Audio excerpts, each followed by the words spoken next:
bounce back to the smoking thing for just 1 second, I wanna Yeah, show for you sure. something, and a lot of people don't realize this.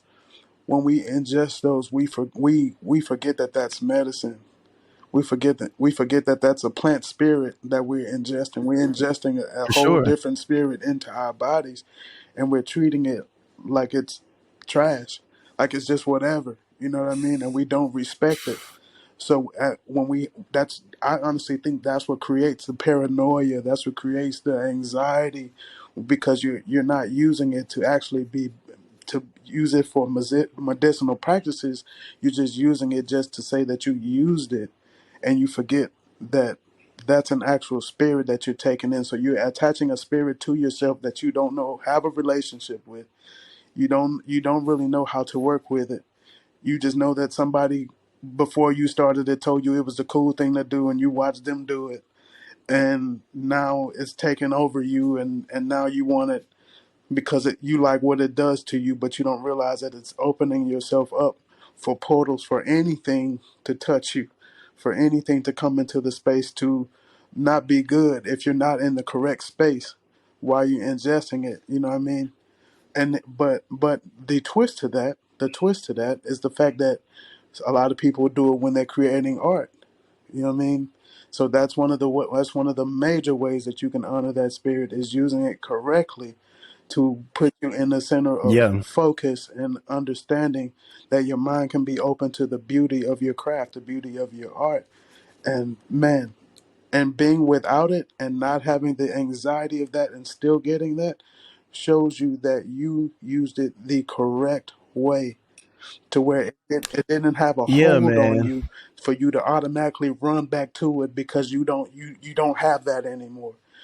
That shows you that what you have right now has always been into you, and only thing that did was release it. That's it.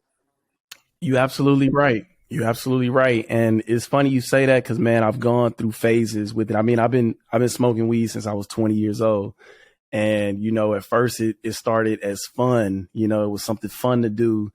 And once I started using it while I was creating, I think that's the thing that people need to recognize too, is you can use it while you create, but it's not what's making you Right. creative. You know what I mean? And I think there were points in my life where I felt like this is what's making me creative. And once I realized this is not it, I had to I've been developing a relationship with this for a long time. And when I go through my waves, like I said, I go through waves of, I think it's also that habit of just picking something up, you know, that hand motion of just moving it to your mouth, moving it to your face, that we get addicted to. And, like you said, abusing it. And I will say, cause I've talked about using another form of medicine on this podcast, which is Ah, mushrooms.